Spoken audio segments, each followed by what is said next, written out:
નમસ્કાર, ડીવી લાઈવ ન્યૂઝમાં આપનું સ્વાગત છે। ઘોઘંબા તાલુકાના રણજીતનગર મુકામે આજે એક સવારે ચકચારી ઘટના બની છે। સનસનીખેજ ઘટના બની છે। એક સગીર વયના યુવકે સ્કૂલની અંદર પોતાની સાથે ભણતી એક સગીરા સાથેના પ્રેમ સંબંધની એકતરફી પ્રેમની અંદર આ સગીરા ઉપર ધારદાર બ્લેડ વડે હુમલો કરી દેતા ગળાના ભાગે ઈજાઓ પહોંચાડી છે અને ગંભીર ઈજાગ્રસ્ત જે છોકરી છે તેને અને ત્યારબાદ છોકરી ઉપર હુમલો કર્યા પછી આ છોકરાએ પોતાની જાત ઉપર પણ એટલે કે પોતાના ગળા ઉપર પણ બ્લેડ વડે ઘા કર્યા હતા, ઈજાઓ પહોંચાડી હતી, જેના કારણે બંને છોકરો અને છોકરી લોહી લુહાણ થઈ ગયા હતા।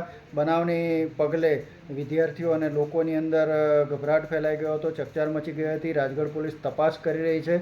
જોકે તપાસ તો સારી વાત છે, પરંતુ સમાજ માટે આંખો ઉઘાડનાર કિસ્સો છે કે સગીર વયના જે બાળકો છે, છોકરાઓ છે, છોકરીઓ છે, એ કેટલી હદે બગડતા જાય છે, એમની અંદર હિંસા એ પ્રવિષ્ટ થતી જાય છે અને સમાજ માટે આ એક ખતરાના એંધાણ સ્વરૂપ છે, ખતરાના નિશાનરૂપ છે। મા બાપોએ જાગૃત થવાની જરૂર છે। રણજીતનગરમાં બનેલી આ ચકચારી ઘટનાની પડઘા સમગ્ર પંચમહાલમાં પડી રહ્યા છે કે રણજીતનગર ખાતે આ સગીર યુવકે પોતાના એકતરફી પ્રેમની અંદર કે બીજા કોઈ પણ કારણોસર તો હજુ તપાસનો વિષય છે। પોલીસ દ્વારા હજી કોઈ માહિતી આપવામાં આવી નથી અને સગીર હોવાથી અને દ્રશ્યો એટલા બધા ખતરનાક છે કે જેને અમે બતાવી શકતા નથી।